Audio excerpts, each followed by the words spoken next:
ओम नमो भगवते वासुदेवाय। ओम नमो भगवते वासुदेवाय। ओम नमो भगवते वासुदेवाय। ओम अज्ञानतिमिरान्धस्य ज्ञानाञ्जनशलाकया चक्षुरुन्मिलितं येन तस्मै श्रीगुरुवे नमः। नमः ॐ विष्णुपादाय कृष्णपृष्ठाय भूतले श्रीमते भक्तिवेदान्त स्वामिन् इति नामिने। नमस्ते सारस्वते देवे गौरवाणी प्रचारिणे निर्विशेषा शून्यवादी पाश्चात्यदेशतारिणे। जय श्री कृष्णा चैतन्य प्रभु नित्यानंदा श्री अद्वैत गदाधरा श्रीवासादि गौर भक्तवृंदा। हरे कृष्णा कृष्णा कृष्णा हरे हरे हरे रामा राम राम हरे हरे। जगत गुरु श्रील प्रभुपाद की जय। भगवत वाणी भगवत गीता जी की जय। गुरु महाराज की जय। हरे कृष्णा। तो आप लोगों का बहुत बहुत स्वागत। तो हम जो है पढ़ने जा रहे हैं भगवत गीता के 8वें अध्याय के जो है 5वें श्लोक में, है ना। तो पहला एक्रोनिम हमारा पूर्ण हो गया। पहला एक्रोनिम क्या था? 1 से लेके 4 तक के श्लोक। वो क्या था? हमने एक्रोनिम क्या बनाया था? डेड। DEAD, correct. तो डी से क्या हो गया? डाउट्स। तो अर्जुन के जो डाउट्स थे वो उन्होंने इन 4 तक के श्लोकों में पूर्ण कर दिए, है ना। और उसका दूसरा भी मैंने एक जो है सब टाइटल और दिया था, आर्य। ARY। तो ए से क्या हो गया कि answer the all the 7 question of Arjun. तो भगवान उनके साथ जो प्रश्न थे उनके भी जो है आंसर वो दे देते हैं। अब हम लोग किसमें आ रहे हैं? आर में आ रहे हैं। और दूसरा अक्रोनिम क्या है बताइए? ई। ई से क्या है? Exam of death. तो किस तरीके से अंत समय में जो हमें एग्जाम देना है, हम सबको एग्जाम देना है ना। तो उसके लिए जो है भगवान हमको बता रहे हैं कि क्या तैयारी करनी पड़ती है, क्या कैसे हमें एग्जाम देना चाहिए। और आर से क्या है? आर जो हमने बताया था उसमें क्या? Remembering of Krishna. ठीक है। तो ये 2 टाइटल मैंने आपको बताए थे। तो इस तरह से हम ये याद रख सकते हैं इस सेक्शन में हमें क्या सीखने को मिल रहा है। तो अब हम प्रवेश करेंगे इसमें कि एग्जाम ऑफ डेथ की कम हमें जो है। तो ये श्लोक क्या है? ये एग्जाम ऑफ डेथ को बताता है, 5वां। क्योंकि अर्जुन ने प्रश्न किया था द्वितीय श्लोक में। तो वो क्या बोल रहे थे? वो बोल रहे थे द्वितीय श्लोक में, प्रयाण काले च कथम ज्ञेयोसी नित्यात्म भी। प्रयाण काले, तो हम प्रयाण काल में कैसे आपको याद कर सकते हैं, ये जीव कैसे याद कर सकता है। तो उसी का आंसर क्या दे रहे हैं भगवान यहाँ पे 5वें श्लोक में। ठीक है। तो कौन सी माता जी मेरे साथ वॉलंटियर करेंगी? तो हम लोग फटाफट से पढ़ते हैं। माता जी मैं करती हूँ। हाँ ठीक है, मेरे साथ रिपीट करना। और 6वें श्लोक को जो है प्रेमलता माता जी। ठीक है। यस। अंत काले च मामेव अंत्यकाले च मामेव मरण मुक्त्वा कलेवरम स्मरन् मुक्ता कलेवरम् यः प्रयाति सद्मा मद्भावम् यः यः प्रयाति स मद्भावम् याति नास्तत्र संशय। याति नासत्र संशया। थैंक यू माता जी। और जीवन के अंत में जो केवल मेरा स्मरण करते हुए शरीर का त्याग करता है वह तुरंत मेरे स्वभाव को प्राप्त करता है। इसमें रंज मात्र भी संदेह नहीं है। भगवान क्या कह रहे हैं? अंत काल में अगर आप मेरा स्मरण करोगे तो मुझे प्राप्त करोगे, मेरे धाम को प्राप्त करोगे। और इसमें कोई भी संदेह नहीं है। संदेह नहीं है। वो खुद बोल रहे हैं कि इसमें कोई भी संशय मत रखना। ठीक है। तो अभी हम लोग पढ़ते हैं तात्पर्य, बहुत सुंदर। और उसके बाद 6वां श्लोक। यस माता जी प्लीज। तात्पर्य श्रीला प्रभुपाद की जय। इस श्लोक में कृष्ण भावनामृत की महत्ता दर्शित की गई है। जो कोई भी कृष्ण भावनामृत में अपना शरीर छोड़ता है वह तुरंत परमेश्वर के दिव्य स्वभाव मत भाव को प्राप्त होता है। परमेश्वर शुद्ध अति शुद्ध है। अतः जो व्यक्ति कृष्ण भावना भावित होता है वह भी शुद्ध अति शुद्ध होता है। स्मरण शब्द महत्वपूर्ण है। श्री कृष्ण का स्मरण उ- उस अशुद्ध जीव से नहीं हो सकता जिसने भक्ति में रहकर कृष्ण भावनामृत का अभ्यास नहीं किया। अतः मनुष्य को चाहिए कि जीवन के प्रारंभ से ही कृष्ण भावनामृत का अभ्यास करे। यदि जीवन के अंत में सफलता वांछनीय है तो कृष्ण का स्मरण करना अनिवार्य है। अतः मनुष्य को निरंतर हरे कृष्ण कृष्ण कृष्ण हरे हरे, हरे राम राम राम हरे हरे इस महामंत्र का जाप करना चाहिए। जब भगवान भगवान चैतन्य महाप्रभु ने उपदेश दिया है कि मनुष्य को वृक्ष के समान सहिष्णु होना चाहिए। तरोर री सहिष्णुना, हरे कृष्ण कृष्ण कृष्ण हरे हरे, हरे राम राम राम हरे हरे का जाप करने वाला व्यक्ति को अनेक व्यवधानों का सामना करना पड़ता सकता है, तो भी इस महामंत्र का जप करते रहना चाहिए, जिससे जीवन के अंत समय कृष्ण भावनामृत का पूरा पूरा लाभ प्राप्त हो सके। हरे कृष्ण। थैंक यू माता जी। हरे कृष्ण। तो बहुत सुंदर तरीके से शिला प्रभुपाद ने हमें समझाया। तो यहाँ पे कुछ शब्द जो है बहुत इंपॉर्टेंट है। सब शिला प्रभुपाद यहाँ पे क्या बोल रहे हैं? तुरंत परमेश्वर के दिव्य स्वभाव को मत भाव को प्राप्त हो जाता है ना। और उसके बाद शिला प्रभुपाद क्या समझा रहे हैं कि स्मरण शब्द बहुत महत्वपूर्ण है ना। अगर स्मरण करेंगे तो स्वभाव में आएंगे। ठीक है। तो इसलिए ये बहुत इंपॉर्टेंट है कि कैसे है। जैसे और इसमें क्या बता रहे हैं, एक साइंस भी बता रहे हैं, एक चीज इसमें स्थापित कर रहे हैं। और ये सिद्धांत क्या है, ये किसी भी काल में किसी भी जो है जीव के लिए, और किसी भी जो है ये काल में हो गया, किसी भी जीव के लिए हो गया, और किसी भी स्थान के लिए हो गया। ये सिद्धांत कहीं पे भी चेंज नहीं होगा। समझ में आया?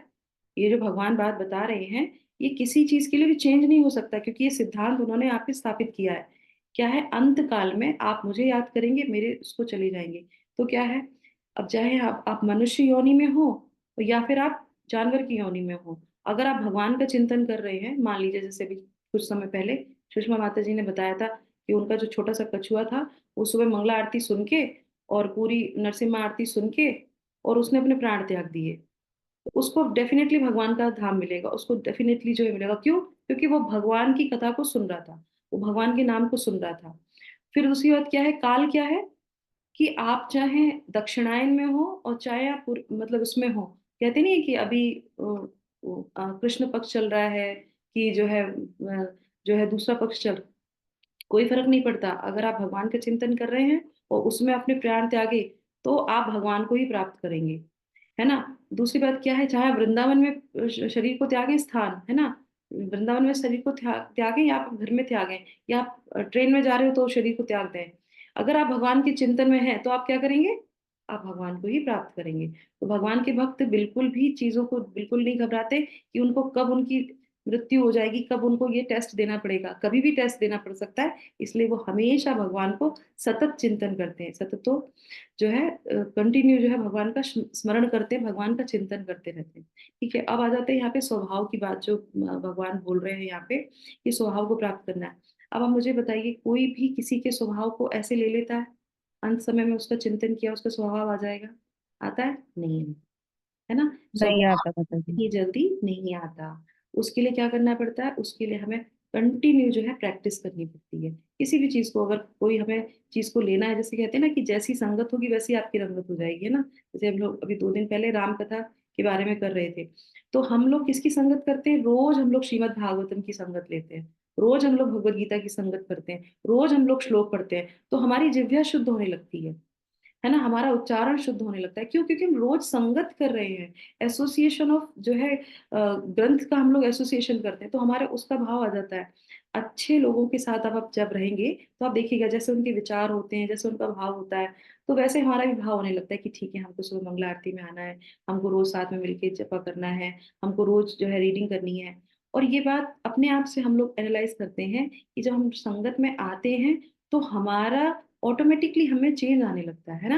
हमें चेंज आने लगता है कि नहीं लगता है? अलग से हमें स्थापित है कोई कि नहीं, अब हम ऐसा नहीं करेंगे, हम अकेले ही इस चीज को दृढ़ संकल्पित कर लेते हैं, हम अकेले कर लेंगे। नहीं कर सकते हैं। अकेले कोई चीज होती ही नहीं है जब तक आप संग में नहीं आएंगे। उनके संग, किनके संग? जो पहले से ही भगवान को स्मरण करते हैं, उनको अपने स्वभाव में लाने का प्रयास करते हैं। करेक्ट। तब वो चीज वहां पे आती है। दूसरा यहाँ पे एक बहुत अच्छी चीज है, जैसे हम लोग देखते हैं कि अगर आपको ये सोच लेता है कि हम अकेले कर सकते हैं, तो शास्त्रों में एक और उदाहरण दिया गया है, हम ज्यादा व्याख्या नहीं करेंगे, हम दूसरा श्लोक भी लेंगे क्योंकि वो भी इसी को ही पूर्ण कर देता है। बिलमंगल ठाकुर थे, वो पहले से ही जो है पंडित थे, अच्छे, सब कुछ ज्ञान था उनको, सब कुछ था। पर क्या हुआ, इंद्रियां इतनी जो है शक्तिशाली हैं कि जैसे ही वो अकेले जाते हैं, जैसे ही वो स्त्री को देखते हैं, क्या होता है, उनका मन विचलित हो जाता है, वो वहां पे पतित हो जाते हैं। करेक्ट, हो जाते हैं कि नहीं हो जाते हैं? कोई भी हो, अकेले आप जाएंगे और अकेले जाके सोचेंगे हम साधना कर लेंगे, हम भक्ति कर लेंगे, हमें भक्तों की जरूरत नहीं है, हमें किसी गुरु की जरूरत नहीं है, नहीं होगा। आप वहीं पे आपका डाउनफॉल शुरू हो जाएगा। तो इसलिए हमें याद रखना चाहिए कि अगर हमें जिस चीज को अचीव करना है, जैसे होते हैं ना कि आईआईटी के लिए तैयारी कर रहे हैं या किसी अच्छी कंपटीशन के लिए, तो एक ग्रुप ज्वाइन कर लेते हैं। करेक्ट, वो सारे के सारे उसमें होते हैं और सब मिलके प्रैक्टिस करते हैं, एक दूसरे के साथ प्रोत्साहन करते हैं और फिर वो कंपटीशन को जो है क्लियर कर लेते हैं। करेक्ट, हो जाता है कि नहीं हो जाता है ऐसा? तो सब जो चीज हमें अटेन करनी है, तो उसके लिए हमें वैसी जो है लोगों के साथ में मिलके जो है आना चाहिए।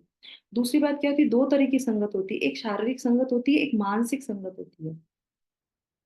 अब मानसिक संगत के लिए मैं आपको बताती हूँ यहाँ पे कि जैसे हम लोग अभी डेली शिला प्रभुपाद के पुस्तकों को पढ़ते हैं। करेक्ट, तो हम मानसिक रूप से जो है, शारीरिक रूप से तो हमने चलो हाथों में टच कर ली, भगवत गीता ले ली, पर हम जब रोज उनके जब परपोर्ट को पढ़ते हैं, तात्पर्य को पढ़ते हैं, तो आप बताइए, हमने अलग से कोई ट्रेनिंग नहीं ली मायावादी फिलोसफी की, लिए क्या बोले अलग से? नहीं ना। पर डेली पढ़ते हैं, उन शब्दों को पढ़ते हैं, प्रभुपाद का प्रणाम मंत्र लेते हैं, तो मानसिक रूप से उनकी संगति रोज करने से क्या होता है, अब हम लोग आराम से मायावाद को क्या करते हैं, डिफीट करते हैं। कोई भी मायावाद के बारे में बात करेगा, हम क्या करेंगे, तुरंत उसको डिफीट करेंगे। करेंगे, अलग से ट्रेनिंग ली थी क्या हमने? नहीं ली थी ना। पर स्वाभाविक रूप से क्योंकि हम उसको रोज पढ़ते हैं, रोज समझते हैं, वो हमारे चित्त में आ गया। तो मानसिक रूप से भी वो हमारे जो है चित्त में क्या होता है, प्रिंट हो जाता है। और शारीरिक सुख से तो कहने की बात ही नहीं है। जब भी हम जिसका साथ लेते हैं उसमें, जिसका भी साथ लेते हैं, जैसे मान लीजिए एक छोटा सा उदाहरण मैं आपको देती हूँ, आपको सबको पता ही है कि जैसी संगत होती वैसी रंगत हो जाती। आप जिस शहर में जाएंगे, हम्म, उस शहर के लोगों की जैसी आपकी भाषा हो जाती है ना। आप थोड़े दिन दिल्ली जाके रह लीजिए, है ना, छुट्टी में, फिर क्या होगा, आपकी वाणी में क्या आएगा, अरे तू ऐसा कर ले, तू वैसा कर ले, तू ये कर ले, तू वो कर ले। करेक्ट, क्योंकि लोगों की भाषा में तू होता है तो वो आ जाता है। लखनऊ जाके रहेंगे तो कहेंगे अरे आप आइए, आप बैठिए। क्यों हो जाता है, हमने ट्रेनिंग ली है क्या? नहीं, क्योंकि लोग हैं, एनवायरमेंट वैसा है, हम वहां रहते हैं, हमारी भाषा से पता चल जाता है हम किस शहर से बिलोंग करते हैं। करेक्ट, क्यों हो जाता है, क्योंकि लोगों के संगत में आते हैं। तो आप सोचिए, ये छोटी छोटी चीजें जो है, जब हम कृष्ण कॉन्शियस में हमें आना है, हमें भगवान की संगत लेनी है, भगवान का स्वभाव लेना है, तो भगवान के भक्तों का ही तो जो है साथ लेना पड़ेगा। करेक्ट, तो इस बात को यहाँ पे जो है भगवान बहुत बोल रहे हैं। और उसके बाद फिर यहाँ पे क्या चीज है बहुत इंपॉर्टेंट, कि शिला प्रभुपाद बता रहे हैं 8 में 16 में। हाँ, ये हो गया। अब उसके बाद बोलते हैं, यदि जीवन के अंत में सफलता वांछनीय है, तो कृष्ण के स्मरण करना अनिवार्य है। मनुष्य को निरंतर क्या करना चाहिए, हरे कृष्णा महामंत्र का जप करना चाहिए, है ना। और उसके बाद क्या है, उसके बाद वो कहते हैं एक चीज और यहाँ पे बहुत है, कि हो सकता है कि जप करने वाले व्यक्ति को अनेक व्याधियों का सामना करना पड़े। तो ऐसा नहीं है कि जब आप कृष्ण भावना भाव में आते हैं तो आपको व्याधियां नहीं आएंगी। आप जिस जिस स्टेज को क्रॉस करोगे, कल ही में एक माता जी से बात हो रही थी, तो हम यही कह रहे थे कि जिस जैसे जैसे आप आगे बढ़ते जाते हैं, आपको और ज्यादा परेशानियों को सामना करना पड़ता है। आपका लेवल अगर भक्ति में आगे बढ़ रहा है, तो परेशानियों का लेवल भी और बढ़ जाएगा, टेस्ट पेपर और क्या हो जाएगा, कठिन हो जाएगा। जो 10th में दिया था वो 12th में नहीं है, जो 12th में दिया जाएगा वो आगे जाके आपको कॉलेज में अलग एग्जाम देना पड़ेगा। तो स्टैंडर्ड भी बढ़ता है, एग्जाम का भी स्टैंडर्ड बढ़ता है, साधना की भी स्टैंडर्ड बढ़ता है। तो देना तो पड़ेगा आपको। शिला प्रभुपाद ने भी अपने जीवन में एग्जाम्स दिए थे। ऐसा नहीं कि बहुत स्मूथली उन्होंने अपना जीवन लेके उन्होंने पूरा ये मूवमेंट चला दिया, नहीं, उन्होंने बहुत एग्जाम दिए। पर क्या है, अगर दृढ़ निश्चय है, तो फिर जो है हम निश्चित रूप से उसमें विजय प्राप्त कर सकते हैं। तो हमें इस चीज को यहाँ पे करना चाहिए। अब दूसरा एक चीज मैं और आपको बताऊंगी, पर हम सोचो छठा वाला श्लोक भी हम पढ़ लेते हैं, उसके बाद फिर मैं आपको श्रीमद् भागवतम से एक श्लोक बताऊंगी कि किस तरीके से प्रभुपाद उसमें तात्पर्य में भी बताते हैं। तो पहले पढ़ लेते हैं हम लोग यहाँ पे जो है छठा श्लोक है ना। तो प्रेमलता माता जी, आप मेरे साथ पवित्र कर लीजिए। हरे कृष्ण। 6 श्लोक में क्या बोल रहे हैं, ये श्लोक कैसे प्रारंभ होता है कि भगवान कहते हैं कि तुम मुझे याद करोगे, है ना, मेरा नाम लोगे तो मुझे प्राप्त करोगे, ठीक है। तो अर्जुन के मन में ये प्रश्न आता है कि ये जो आप बोल रहे हो कि आपको याद करेंगे तो आपकी तरफ चले जाएंगे, तो ये क्या है, ये एक साइंस है या फिर हम जिसको भी याद करते हैं वैसे हो जाते हैं, ये क्या है। तो कहते हैं एक्चुअल में तो ये साइंस है। तो भगवान यहाँ पे एक उदाहरण के रूप में उसको कंफर्म कर रहे हैं कि ये ऐसा होता है और पहले भी हुआ है। उदाहरण के साथ यहाँ पे शिला प्रभुपाद हमको समझाएंगे। यस। यम यम वापि स्मरन् भावम वापि स्मरन् भावम् भजन्ते कलेवरम यजन्ते कलेवरम् तम तमेवेति कौन्तेय तं तमेवेति कौन्तेय तदा तद्भाव भावितः।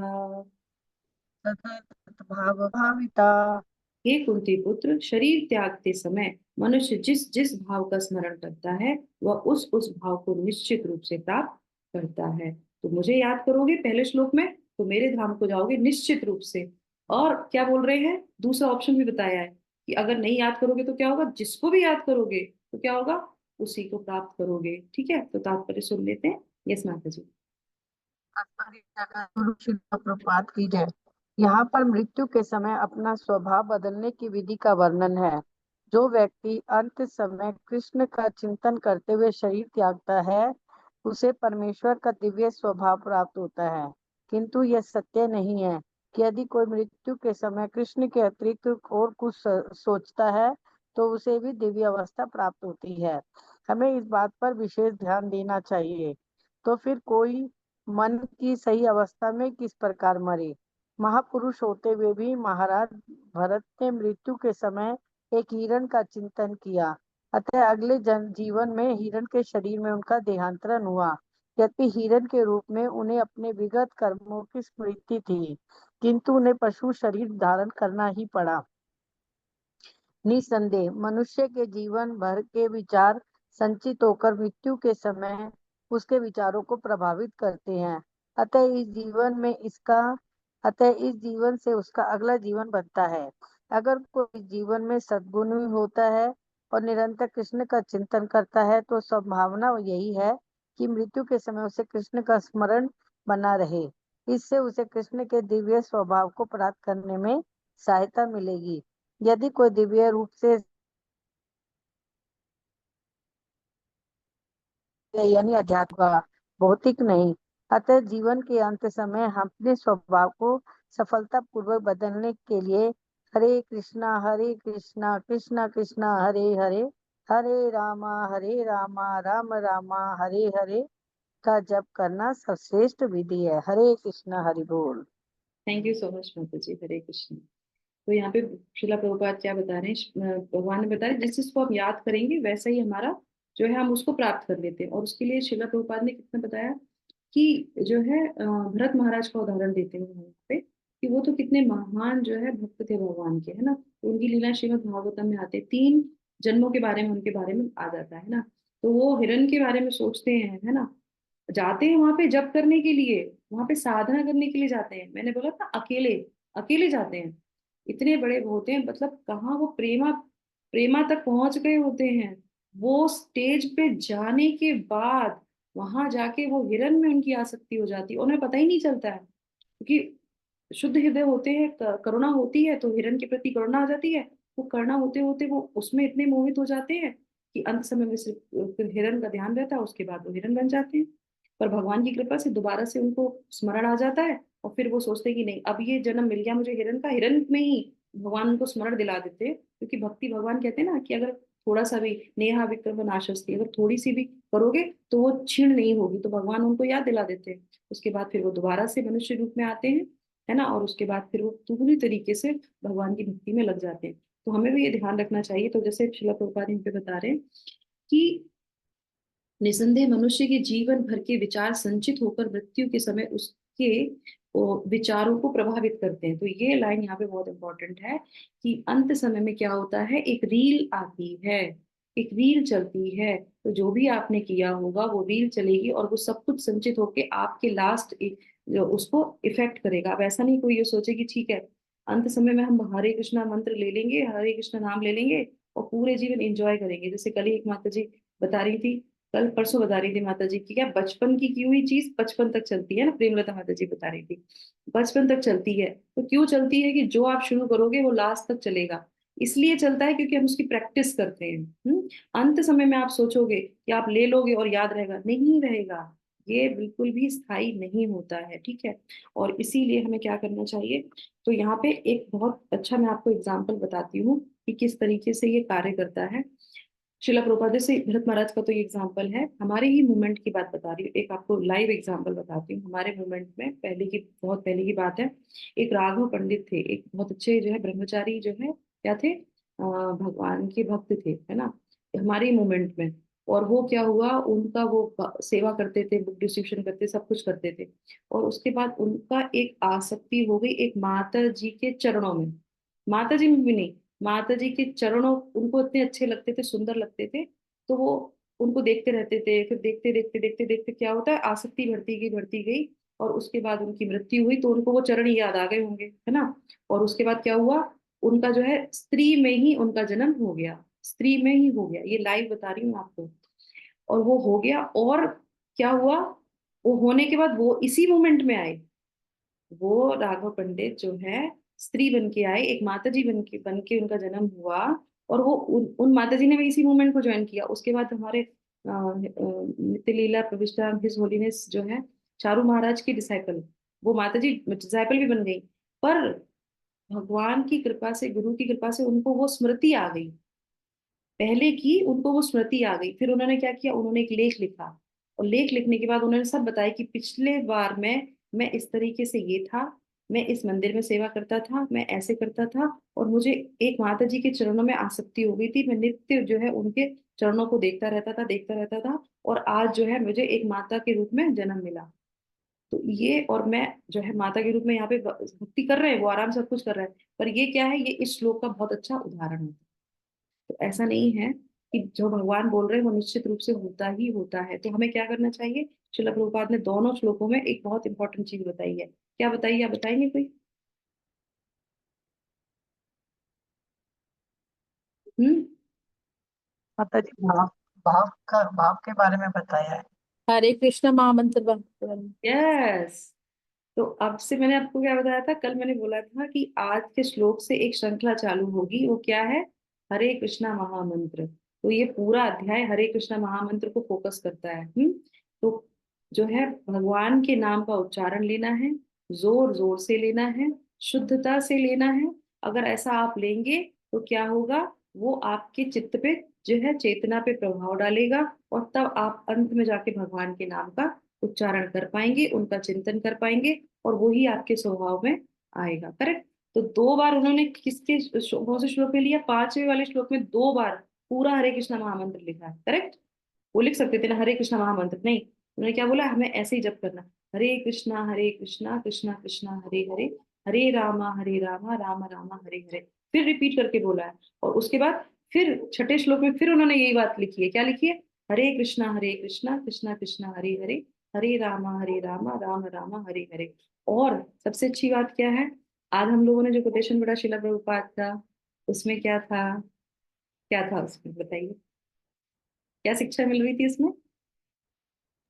नाम की महिमा माता जी। नाम की महिमा। तो अब आप बताइए मुझे, क्या हम लोग के साथ शिला प्रभुपाद नहीं आते इस सत्र में? आते हैं क्या? वो जो शिक्षा दे रहे हैं वो हमारे साथ कंटिन्यू रोज एक साथ नहीं चलती है?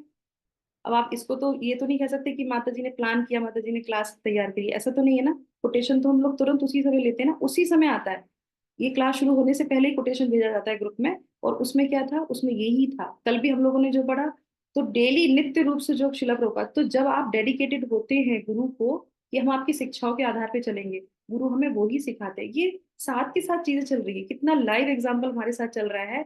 कि हमने आज जो श्लोक में प्रवेश किया, उसमें हरे कृष्णा महामंत्र के बारे में बताया जा रहा है कि अंत में आपको इस श्लोक को, इस जो है मंत्र को याद करना है। और शिला प्रभुपाद शिक्षा में क्या बोल रहे हैं कि अगर इसको आप पढ़ोगे, इसको आप बोलोगे, तो स्वभाव आएगा। और स्वयं क्या होगा, भगवान के जो है लीलाओं का चिंतन होगा, भगवान का स्मरण होगा। वही तो बोल रहे थे शिक्षा में।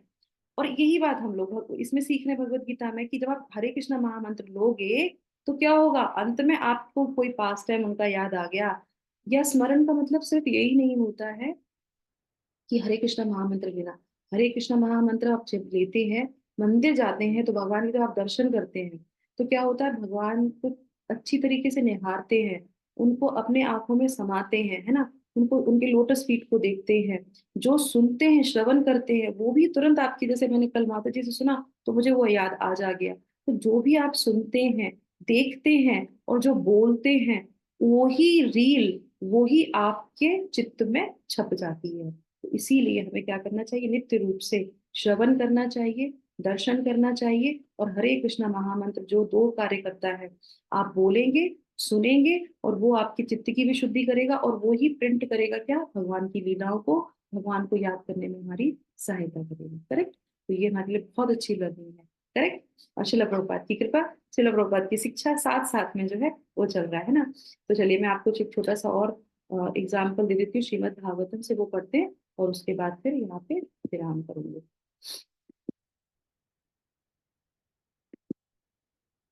और बहुत ही विरले लोग होते हैं जो कृष्णा कॉन्शियस को अपनाते हैं, किसी को अपनाते हैं, है ना। तो हमें भगवान का और शिला प्रभुपाद का बहुत धन्यवाद देना चाहिए, उनकी इतनी कृपा से हम जो है ये कर पा रहे। तो ये जो ये श्लोक है श्रीमद् भागवतम के छठे अध्याय, छठे स्कंद का द्वितीय अध्याय और 39 49 श्लोक का। तो इसमें क्या बोल रहे हैं वो, ये हिंदी में ट्रांसलेट नहीं पाता है मेरे उस पर, तो मैं इंग्लिश में पढ़ लेती हूँ।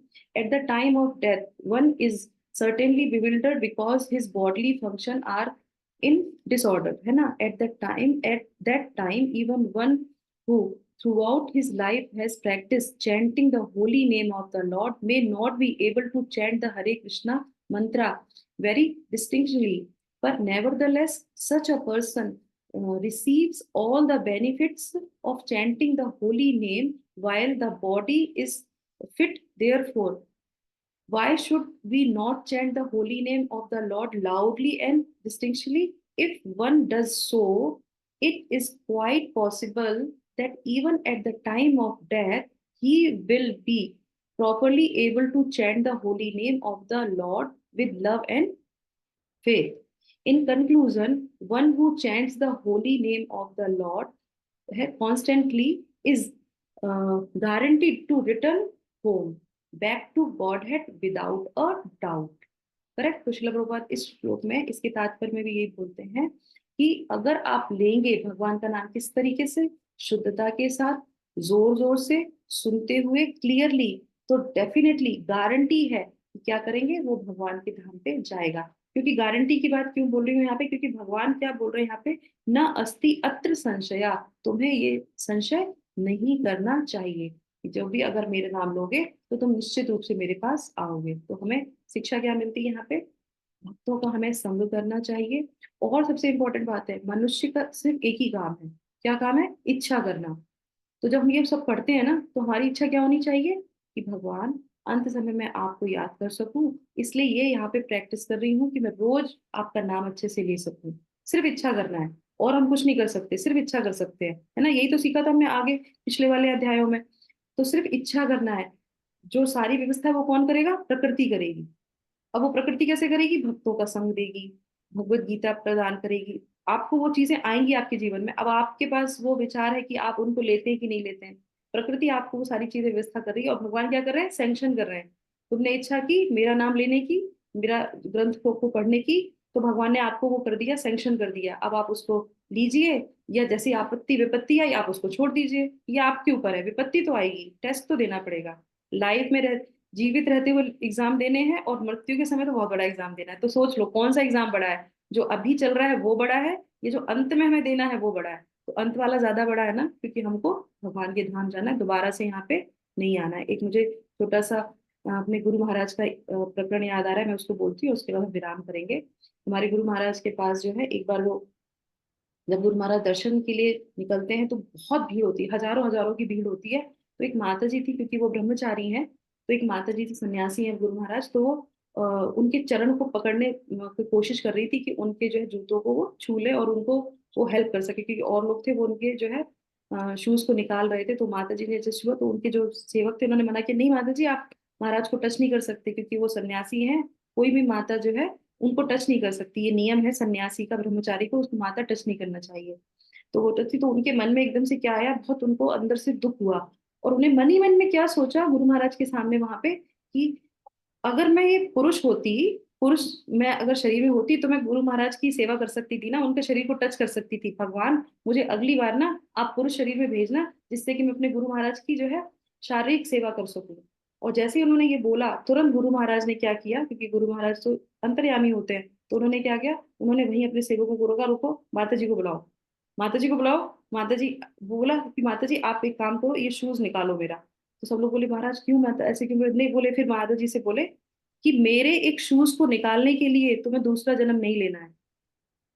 तुम ये क्या तुमने सोचा कि मुझे दूसरा जन्म मिले? और महाराज लोग क्या चाहते हैं कि तुम एक बार यहाँ से जाओ, दोबारा जन्म मत लेना यहाँ पे। तो बोले इसी जन्म में जो पाप करना है वो मैं ले लूंगा पाप, कोई बात नहीं, तुम जूते निकाल लो, पर दोबारा जन्म मत लो, मेरी सेवा करने के लिए दोबारा जन्म लेने की कोई जरूरत नहीं है। तो माता जी वो चौंक गई कि गुरु महाराज को मेरे मन की बात कैसे पता चल गई। तो बोले नहीं, तुम जूते छू लो, निकाल लो, जो तुम्हें करना है कर लो, पर ये भाव बिल्कुल मत रखना कि तुम्हें दोबारा जन्म लेना है। तो हमारे आचार्य, हमारे गुरुजन, भगवान भी यही चाहते हैं कि हम यहाँ से अंत समय में उनका स्मरण करें, चिंतन करें और दोबारा से इस जगत में न आए। ठीक है, तो इसी के साथ हमको क्या करना है, क्या शिक्षा मिली है, जोर जोर से हरे कृष्णा महामंत्र करना है।